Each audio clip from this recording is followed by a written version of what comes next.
Welcome to episode 15 of the Toronto Until Blue Jays podcast. I'm Steve Artabello with Theo Giordano and Anthony Harris. You can find us at our website, torontountilt.com. You can find us, obviously, the video of this podcast will be on YouTube, Toronto on Tilt. Our Twitter is at Toronto on Tilt. And then, of course, you can follow the audio version of this podcast, like, comment, subscribe, obviously. But you can get us everywhere that you listen to podcasts. That's Google Podcasts, Apple Podcasts, Spotify, Breaker, Bleaker, Anchor, all of the things. Like, comment, subscribe. We unfortunately looked into the future a little bit last week, and this week was bad. Very terrible. Very bad in every way possible. And Charlie trolling everyone with the "This is fine" shirt. Oh my God. Don't get me wrong. Like, I'm actually I've come around to the point where I'm like, there's certain things you can't blame him for, but at the same time, there's still a lot that I blame him for. But anyways, let's just get into it because we almost we were letting off too many good shots in the pre-podcast prep. We should also say it's Sunday morning of June 20th. So the game hasn't happened yet. It is Father's Day. We have Father's Day related duties, even though Ontario is fucked. There's still a few things we're allowed to do. Yeah, fun Anthony today. But also about the 120 thing, did he wear that last year before the playoffs or when we were struggling last year? I don't know, probably maybe. I don't remember. The fact that I've referred to Charlie as that dog in that meme so many times and he has that shirt, like, he needs a dog head next time. Like, get him to call Chris Long and borrow the head. Needs to happen. That's literally what he's doing, 100%. We'll get into the weekly recap here of probably the worst week we've had up until this point. Probably. No, this is definitely it. Well, considering who we've played, yeah. Yeah. Monday, June 14th, Jays lose 2-1 in walk-off fashion. Series finale of the Red Sox. Manoah started. Should have swept that series, but okay. Really should have. There was like 2 games they just completely choked away. Manoah was phenomenal. 6 innings, 4 hits, just the 1-1. Would have been better if Gurriel could have made a catch at the wall in the first inning. Kind of cost him a bit. Offense nowhere to be found in this one after their 18-run day. You know what Greg Zahn likes to say? You got to save your runs for the days you need them. The manalist. One day. So the Jays did not do that. That's, yes, again, great manalism from Greg Zahn. The Sunday all the nerds have to figure that out when they will with all their computers. Offense nothing. Close, they got scoring within the 7th. They got 2 on, no out.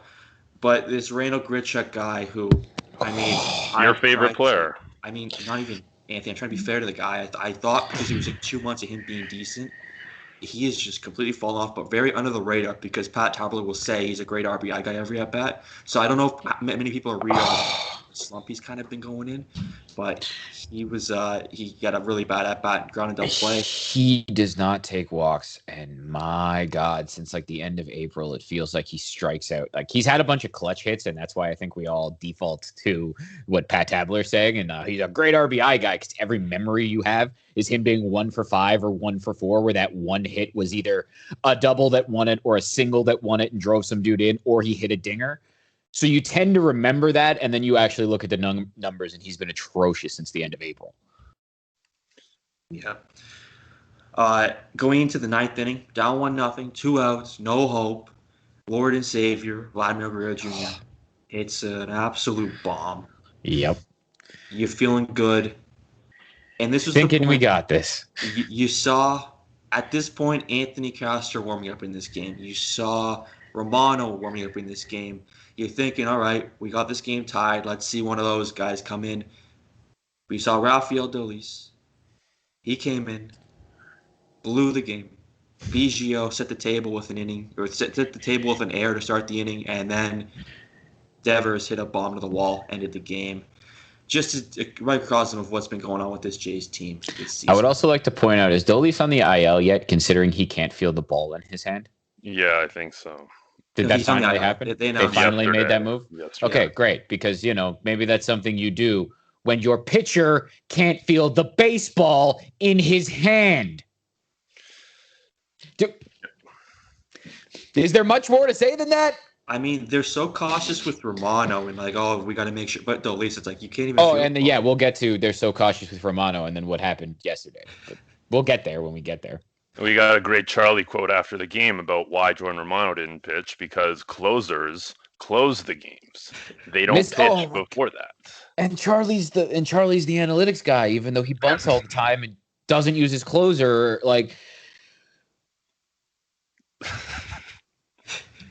Like seriously, listen, like what Steve, is he other than the worst aspects of every type of manager? There's a CL beside his name on the depth chart, all right? He cannot pitch in a tie game in the ninth. That's just so low leverage. Against the middle of the lineup, you don't need him then. You need him against like 7, 8, 9 in the 10th. That's when you with a possibly bigger lead.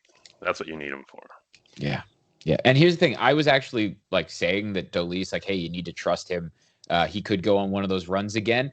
I didn't know he couldn't feel the baseball in his throwing hand. I didn't know that was a thing. But anyways. What do you have, like a sprained, what finger was injured? Do we know? I don't know. Yeah, let's look up what they officially put him on the IL with, because I'm actually just so angry about this. But Rafael I almost put that game out of my memory. With a finger sprain. He's out with a finger sprain. It could be any finger. Yeah, well, considering he said he couldn't feel the ball in his hand and that there was no sensation, I would say that the finger sprain is probably a misnomer. But again, I don't want to sound like a conspiracy theorist here, because this team, you can't really trust them with their injuries. But again, before I get off on a complete rant and just starting to sound like I'm Alex Jones or some shit, I'm just gonna calm down. We'll go and take on these games. You go deep back to the YouTube just as many times. This is true. This is true. For way less radical things, but yes.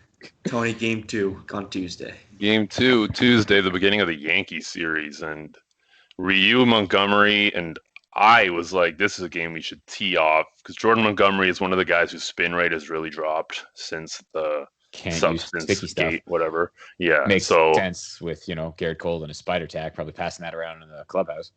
Please, wait, sorry, I just need to get to this before Tony, you get to this. Did you guys see him bitch and moan about after the game for Pete? Yeah, basically crying that he can't use spider tack. Go cry into your pile of, what was it, $320 million? Like, shut the fuck up, Garrett Cole. Like, he's a weird guy. I tweeted out the video of Tyler Glasnow talking about it, and he was just telling you what it was. He wasn't upset. He wasn't even crying. He was just matter of fact. This is what happens. This is what I think it is. And he wasn't like losing his mind about it. And he's the one who might have lost this season. And Garrett Cole's out here crying like a bitch. Like him and Bauer had their feud in school, and I was kind of like, Garrett Cole wouldn't be wasting his time with this annoying idiot guy like Bauer. But seeing how Cole acts now and complains, he can't even do an interview without crying. Yeah. There's something there. I don't know. Maybe Bauer was right. Anyways, what happened? What happened? Well, the Blue Jays got off. Just taking shots at everyone. Everyone's catching strays. One set. It was a good start for the offense. They put up 4 runs in the first 4 innings. We got home run from Bo. But Gary Sanchez hit a home run off of Ryu. Ryu wasn't the sharpest, gave up 3 over 6, but he was winning when he left the game. But after that, there was no runs for the Jays after the 4th inning. The Yankees put up 4 on the bullpen. Anthony Castro, another 2 runs. Tough week for him. Not good for Theo's confidence rating in relievers. Literally, every argument I had last week was based on the fact that Anthony Castro is our second best reliever and should be put in second best reliever leverage spots. And absolutely, his numbers are now worse than Chatwood, I think. It did not go well. It did not go well. Tough for me. And it got even worse. Carl Edwards replaced him, and after 2 batters, he had an oblique strain. Now he's on the IL. And then Meza came in, gave up a run as well, and that was that. They lost 6-5 final score. Really disappointing way to start the series, especially the way the Boston one ended. Yeah, and we wanted to see them face the Yankees because they had been pumping the Yankees earlier, and then this happened. Why does Gary Sanchez own Ryu? Like, what?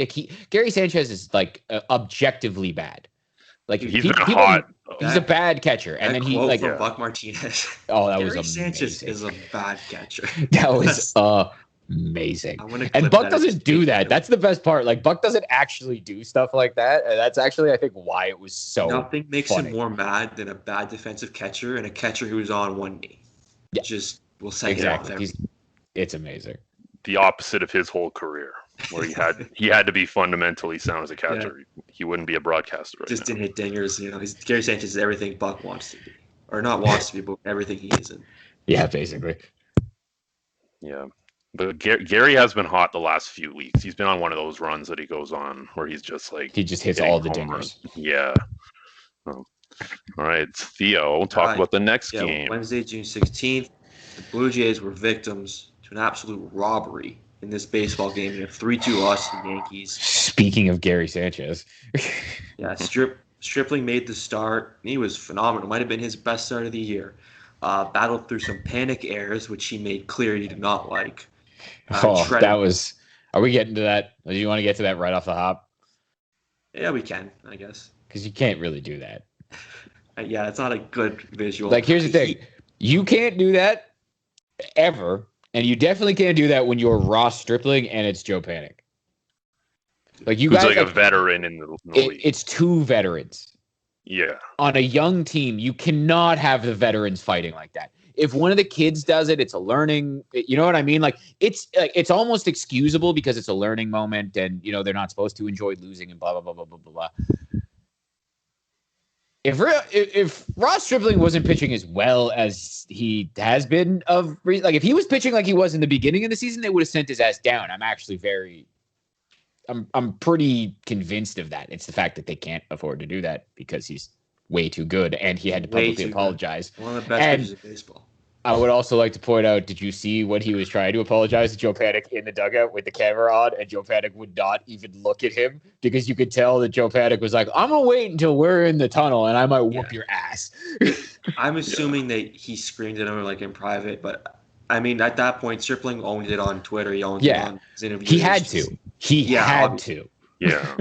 But I know it was a tough look for a veteran and tough, but it's emotion, you know. That's the thing. Like, but I will say, as much as I'm the one who just said you can't do that, I'll talk out of both sides of my mouth, and like, I'd rather you actually get upset than just kind of not care.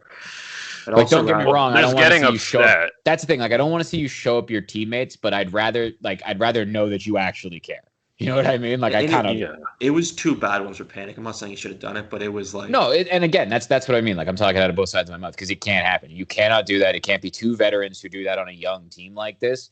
But again, we're talking about how angry we are as fans watching this losing streak. Imagine being in it. And imagine being Ross Stripling, who is literally fighting for his job. And you're like, what is happening here? Montoya said they're fine. No one's upset. No one's upset about anything. They're good with this losing streak. Everyone's that high. I love when they said that. I don't know who it's fine. It's fine. Everything's fine. Yeah, they're tweeting like, yeah, Montoya said everything's cool, everyone's happy, and then they just show all these pictures of Vlad every day, just like depressed on the bench. Another video of Vladdy, exactly, depressed, staring, just like forlorn off the top step of the dugout. It doesn't sit well with my soul. Yeah, just saying. Anyway, sorry. Back to the game. Wrap up this game. Yeah, so he was cruising until the 7th when we know Gary Sanchez 2-run home run gave the Yankees the 3-2 lead. But overall, still a good outing. 6 2/3. Only 2 of those runs earned against Stripling. On offense, we had trouble against Garrett Cole. Semien hit a solo home run in the first, and Biggio hit a solo home run in the 5th, but that was really all they could get. In the 9th, it got interesting, though. Against Chapman, Vladdy and Teoscar both lead off the inning with hits and put Jays at 2nd and 3rd. Nobody out. And then, this has gotten forgot about. Randall Grichuk comes up with a horrible at-bat, not competitive at all, and strikes out horrendously. 1 out, 2 on, still everything's fine. Then Vladdy has a base running mistake, which has been talked about to ad nauseum at this point. On the Espinal comebacker, leads to an out, even though I thought he was safe on the replay. I don't know if you guys have an opinion on that. I thought he was safe, but it was very close and not a good decision. And we've seen a lot of bad base running. I think a good manager would solve that issue. That's especially one with a good relationship with the players. It would be easy to solve that. This is another fundamental Charlie. I was about to say this is another frustrating thing about Charlie because this is one of the things he's supposed to be good at, right? Like the fundamentals. And like they bunt all the time, even though these guys don't know how to bunt and they can't run the bases, but he's good with the fundamentals. I don't like, yeah. So we had 2 outs at this point, and this is where just an absolute robbery. Chapman throws a ball to the backstop. Gary Sanchez has no chance of catching it. They call it a foul ball. They conference. They confirm it's a foul ball. Replay shows not even close to a foul ball. Never touched it. Gurriel, for some reason, isn't screaming, which I feel like you would be screaming. Like, no, who should know that the ball didn't touch his bat. I think Gary Sanchez just told the umpire what to call there. Because he was just talking up like, he fouled that. And they just like, I guess he did. Like, they had no reason to not to believe it. And the fact that's not reviewable. I don't understand. And that, so Teoscar can't, like, just, every part of that was a joke. Every single part of that. And again, that shit happens in baseball all the time. It happens in every sport where the officials just get it wrong. But again, in the midst of one of these soul-crushing losing streaks, just felt like another, just piling on at that point. I think he might have been influenced too by the fact these are pretty much Yankee home games. The crowds are filled with Yankee fans. Oh God, it's annoying. Like, it's supposed to be advantageous for us. It was great. I saw this on Twitter and I can't remember who tweeted it, but I wish I could give them actual like attribution for this. It's like, watching Jays fans take over Safeco. Yeah, this is fucking awesome. Watching Yankees fans take over Buffalo. This is less than ideal. No, it's not even fair. We're not even allowed to be in the stadium. It's like they're cutting us off, Steve. Yeah, we're already at a disadvantage. Yeah, because we can't cross the border. The Seattle fans can go to the game. They can go. They don't want to go. Yeah, that's a good point. Yeah. And if the border was open, even though the Blue Jays couldn't come to Toronto, I guarantee you it would be full of people that live in like Erie and shit. They'd be crossing the border all day and they would fill up Salem Field. Yeah. 100%. Just another reason we should be allowed to do shit now. Just to support the Blue Jays. Fuck it. And the fact that the Montreal Canadiens get their fan, like, I don't even get me started. The Montreal Canadiens have more advantage than the Blue Jays, and it's annoying. Yeah. That's just, I guess, here's a quick aside in case y'all are wondering. None of us are anti-maskers or anti-vaxxers. I actually just got both my second shot yesterday. Where's your sticker? I want to do it's actually. Put it on right now. You don't wear the ribbon? Bitch. There we go. See? There's the evidence. But yeah, so but it's I mean, with vaccinations and with science, we should be allowed to do things. But anyways, hopefully a few months. We're almost there. Back to baseball. So we lost the baseball game. We were cheated. No one cares, but whatever. That was exactly. It's this whole week has been that was actually one of the most like sum this whole week up in a moment where no one knows what's going on and we somehow just fall apart. Yeah, and losing streaks, that'll happen. You'll play bad, but you also have bad luck too. Right? Late in a game where there's been all these late in a game. Remember the thing I sent you? The Jays were the team with the most losses in the 7th inning or later with 7 of them in the MLB. It's like, remember when we were talking last week when Theo brought up expectations and we should reset expectations and we kind of need to do things because hey, Marcus Semien, who we talked about a lot, might not be here, and didn't Marcus Semien look really fucking good this week when no one else could hit? Yeah, although they did make a move. Do you want to get to that before we get to the next game? Or that happened on Thursday? Jacob Barnes happened yesterday? Yesterday. Yeah, it was yesterday. Yeah. Okay. We traded for a reliever who was just as bad as the rest of the relievers we have, but he's a different name, so you can get mad. That honestly felt like the front office just being like, "Listen, we hear all the complaints. We get it. We see it too. So we'll just bring in a body. Like we can't really get like we need to do something. Here is literally something." Yeah. That's all that was. Yeah, just do something, and that's what it was. And to be honest, like I can't even get super angry at them because we've been yelling at them to do something. And I mentioned Kevin Smith, who hit like 6 home runs in the last week and now has an OPS over 1,000 and plays shortstop and center field. So I don't know, maybe don't trade him. Maybe start him in left field instead of Jared Hoying. many things we have problems with. But yes, let's get to the next game, as I'm taking this off the rails quickly all the time. The next one was another one where the bullpen let them down. They were up 5-3 after 6. Don't worry, Jacob Barnes is here. Sorry. This was the TJ Zoik start, and he wasn't that great. Gave up a few runs in 3 innings. And this was the triple play game where it was the top of the first inning, second and third, nobody out, best hitter in baseball up, and Bo Bichette is just running to third base with the guys standing at third base, which leads to problems. That triple play has never happened in baseball before. Think about that. Yeah. In a game that's this old, played. That had never happened before. But that's just kind of the way when there's a rundown, people don't think about being safe anymore. They just think, just have the next guy advance. They're always willing to sacrifice themselves. It's never like, let's make sure we're safe. Yeah. And instead they sacrificed and managed to get 3 outs. They managed the triple play. They ran into it. Yeah. Was that worse than the Pirates play this year? I know theirs was defensive, but the one where they were chasing Javi Baez. The Pirates one has to be worse. Because honestly, all you had to do was step on the fucking bag. Even though the guy was safe at home. You know what I mean? Didn't matter. The fact that you didn't just step on first base and you let Javi Baez dope you into that, I think is worse. I think. Because that one is that's an all-timer. Although, again, doing something that's never happened before in baseball is very hard to do. So, it's very close. And the fact that it's even in the same conversation is bad. Really bad. But don't worry, Charlie's great at the fundamentals. To the point where, I will say one thing, as much as I keep ripping on Charlie, I did start to feel bad for him by this point in the week, because it was it didn't matter who he put in the game, they just sucked.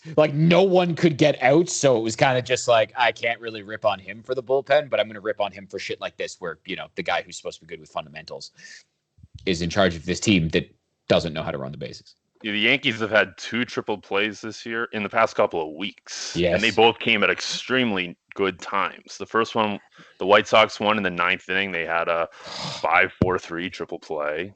Incredible timing. And this one in the top of the first inning, where they could have set the tone and really knocked the game wide open. Instead, they got no runs. But this one, Anthony Castro, another 4 runs out of the bullpen, pretty much lost the game for them. We had a Giancarlo home run. Just tough, really tough. Yeah, brutal. I know we said earlier, I don't know if I said on the pod, but I said if we don't make the playoffs, I hope we just win every series versus the Yankees, because tough. Maybe they liked the 10. Maybe the 10 worked out well for them in Buffalo. Yeah, they weren't really complaining about the field this week for some reason. Just sticky tack. Some coincidence. Yeah, coincidence, because the Jays sucked. handed them a sweep. Can't really bitch too much when you sweep a team. Yeah. Unless you're Garrett Cole. Yeah. Fucking Kermit the Frog, motherfucker. Carabas tweeted that it's like a video of Kermit the Frog, and they put Garrett Cole's audio, and it's amazing. We'll get to this Baltimore series. Friday, June 18th, Jays lose an absolute stinker, 7-1 of the Orioles. I feel like every Friday game has been shit lately, because I've been watching every Friday game. Because there's nothing to do in Ontario, so we watch every Friday game at home, basically alone. Yeah, usually Fridays, if it sucks, you just do something else, the 7th, 8th. This one, you just sit there and watch the whole thing. Definitely getting drunk on a patio for the next one, because... we extend our losing streak to 5. Orioles snapped their 8-game losing streak that night. Robbie Ray started for us, was not very good. Built up his pitch count early. Couldn't get through 5 innings. 4 2/3, 6 hits, 2 walks, 2 runs, 5 Ks. The final. It's gonna happen. He's been phenomenal. Again, we said this, I think, what was it, a month and a half ago, when he had another little hiccup. He's been phenomenal. So these are gonna happen from time to time. They're just all the more frustrating when you're in the midst of a losing streak. And also because the bullpen's so bad. If he's only not even getting through 5. It's a huge problem. It's a wash. And there's no one to backfill, so you knew this was going to be bad. And what happened? It was bad. Yeah. The one thing I'll say about him, though, is he has the issue with the homer, but it feels like every home run he gives up is solo shot. It does. It really does. Offense didn't get anything going versus a late replacement starter. which you would think we would smash, but because we were talking about Mr. Zimmerman, and I was like, wait a second, this isn't the soft tossing lefty, it's a soft tossing righty in Eshelman, and he locked him down. Only run of Gurriel home run, and he also got hurt that game, but it seems like he's okay because he did play Saturday and shit. So. That was the Jared Hoying thing that I got just so angry about.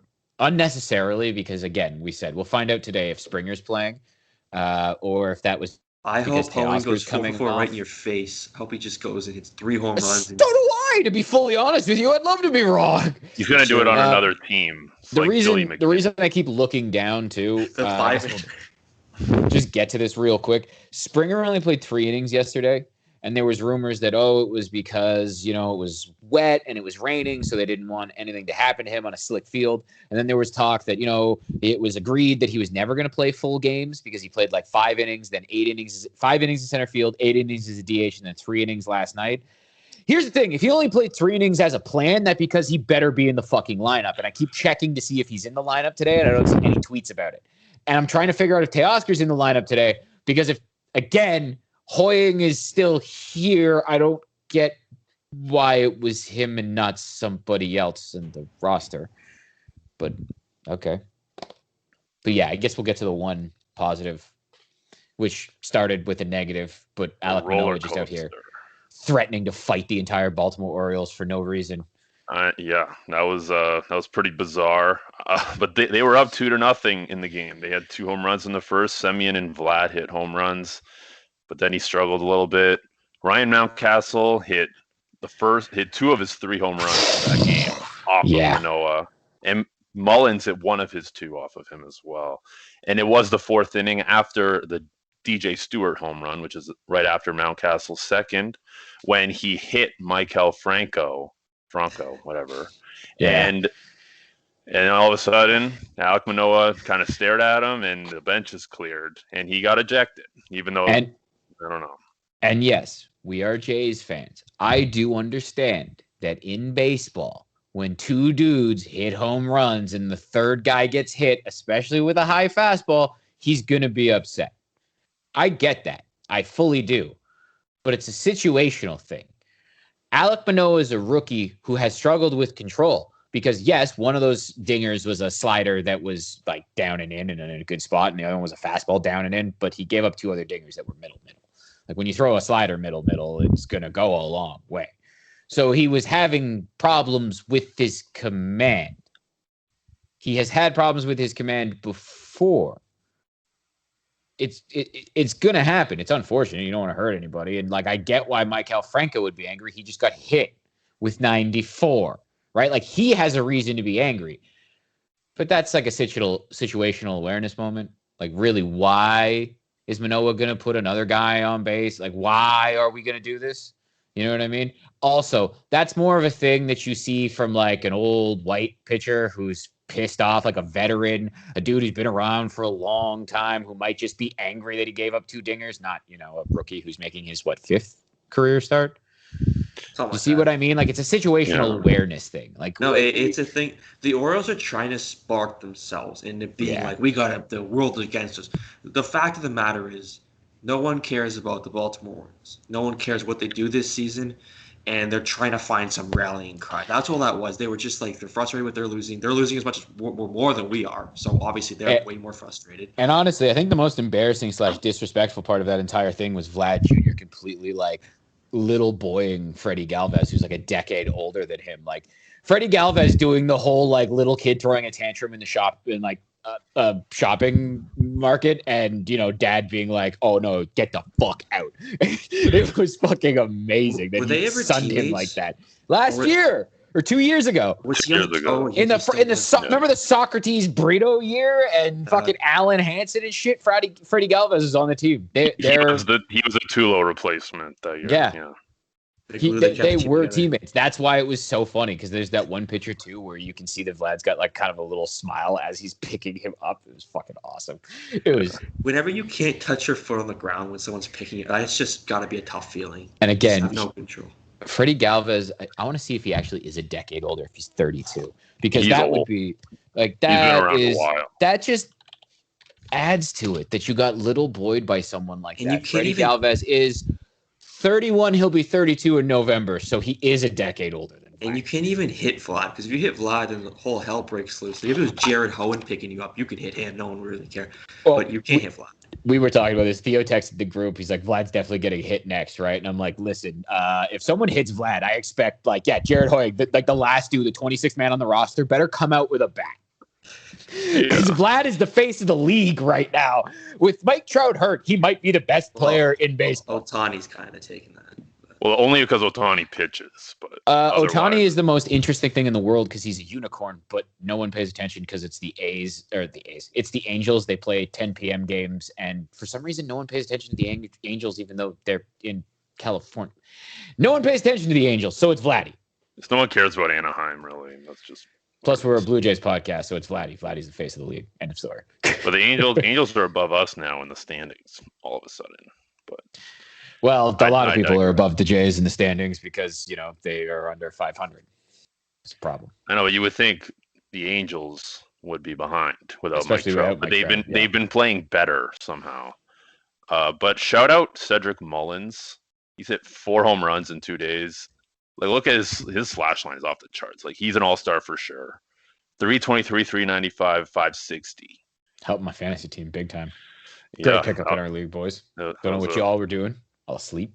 Yeah, I should have cut Juan Soto for a month ago, but I mean, you created a league where our rosters are massive, so you didn't have to cut Juan Soto. You could have cut one of the very. Well, I just mean Mullins instead of your first round. We're still live, right?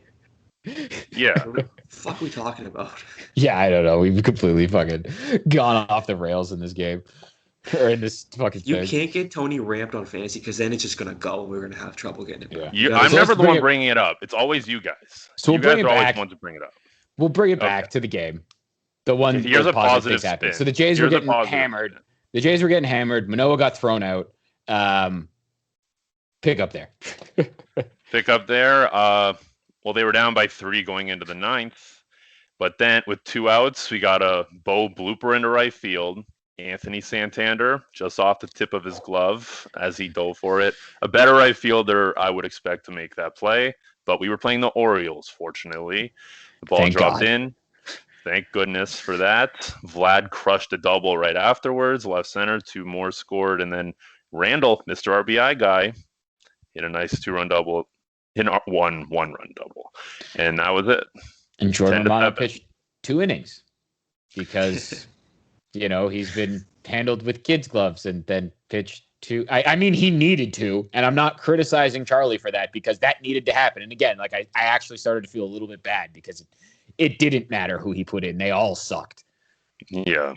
But we continue to be completely lost on what is going on with Jordan Romano.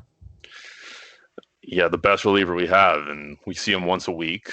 Sometimes it's 1 inning, sometimes it's 2. That game. We don't know what's going to happen. He doesn't pitch in back-to-back games. It was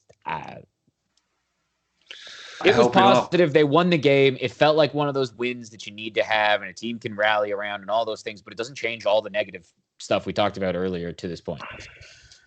Yeah, it really doesn't. This has been a hell of a week. It's sucked. It was supposed to be, against the teams like the Yankees who you beat the hell out of, and then all of these awful teams that you were going to kick off that series with the Orioles, and you know what I mean. You're just to pick up all of these wins, and it just didn't happen this week, and it happened in soul crushing fashion in various different ways, but it did happen in soul crushing fashion. Yeah, that's baseball for you, At least they keep it fun. They keep it interesting because if they were losing boring every night, we'd be complaining about that. What happens? You have a good offense. But we still, we had the episode last week where we talked about expectations and all that shit, and I don't think any of our minds have really changed. This week, we do have winnable games. I think they will bounce back and have a decent week. But that's the thing. Here, let's pull this up. Is it Baltimore, Miami? I was about to say Miami. You're still playing Baltimore.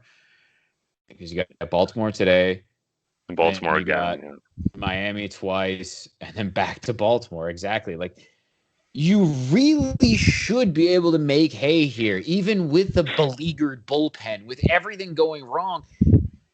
You should just be able to out-talent these teams, especially when you have Vladdy and Semien and these guys performing like this. And again, I'm still just at this point almost delaying for time to see what happens with Springer, because watch, the second we stop recording this podcast, we're going to figure out exactly. The Toronto Blue Jays are the worst at releasing lineups and rotation. Like, they wait till the last second. Like, aren't you legally, by Major League Baseball laws, supposed to release your lineup 2 hours before a game? It's 11:50. We waited. That's the thing. Like, I want to know what happens, because I was joking around with Theo before we started recording that, like, watch, the second we call time on this podcast and we end it, we're either going to get a message that George Springer is in the lineup starting in center field today for the Toronto Blue Jays, or he's been transferred to the 60-day DL, because that's the way the season is going. Let's record both versions. This is the Springer starting version. Go. All right. And George Springer's starting, so there's one positive. Okay, now wait, stop. DL one. And does this surprise anyone? George Springer's on the 60-day DL. Okay, there. We're not even going to edit that. We're just going to leave that in the podcast. Alternative. I have another mix. He's starting, but he's DHing. What's the deal? And he's only going to play 4 innings, and then they're going to take him out, and they're going to replace him with Jared Hoying. They're going to pinch run him for Jared Hoying. Yeah. But again, I think it's pretty obvious. This has been a rough week. The Jays, they're better than this. They have to be better than this. The front office made what seemed to be a sacrifice to the fans. Like, here, if we will just get a body. So we'll see Jacob Barnes. He's supposed to be able to play today, which means we should see some roster moves, which is why this going right down to the line, it actually kind of makes me wonder if Springer is on a flight to Baltimore, and maybe that's why it's taking so long, because they're trying to hand in the lineup as late as possible because they don't know if he's actually going to make it to the stadium. That's me trying to be positive and crossing all my fingers and toes. That is honestly me just trying to end this episode with some positivity at all. You know what another positive thing is? Matt Harvey pitches today for the Orioles. So it's Matt Harvey versus you. We should. This should be very positive. This should be a good Father's Day. We should all be able to. Time out. Springer's leading off in Buffalo today. Hey, it means he's healthy. Yeah. Yeah. Okay. Maybe he'll be back tomorrow. No, Tuesday. Hey, he played 3 innings yesterday. So if Theo has some confirmation that he's not on the 60-day DL. You can't see that. I'll send it to you. It did say today, and I did see, I could see Springer at the top of it. The people will know how to pause the YouTubes. Anyways, do you boys want to wrap this up then? Just because it's about that time. Yeah, I think we covered everything we needed to. We got it all out. We ranted. We raved. We had a fantasy baseball tangent. Go put on your best Hawaiian and enjoy your Father's Day. Exactly. Go have a good Father's Day. Hopefully we will watch the Jays tee off on Matt Harvey, and next week will be a substantially more positive podcast. That's what we're all hoping for. Because for the 3rd week in a row, I'm just going to say it, George Springer better be in center field next week. It better be a thing. Tuesday. Yeah, actually, let's do that. Tuesday. You called it. We're going to go with that. Tuesday, like Tony said. Boom. George Springer will be back in center field. And until then, this has been the Toronto Until Blue Jays podcast, week in review. I'm Steve Artabello with Anthony Harris and Theo Giordano. Find us at our website, torontountilt.com. You can find us at Twitter at TorontoOnTilt. You can find the video of this podcast on YouTube, torontountilt.com. And of course, you can find the podcast audio anywhere you listen to podcasts, Spotify, Apple Podcasts, Google Podcasts, Breaker, Bleaker, Anchor, all of the things. Like, comment, subscribe, tell your friends, and hopefully we have more positive stuff to talk about next week. Shout out Dad. Exactly. Shout out everybody.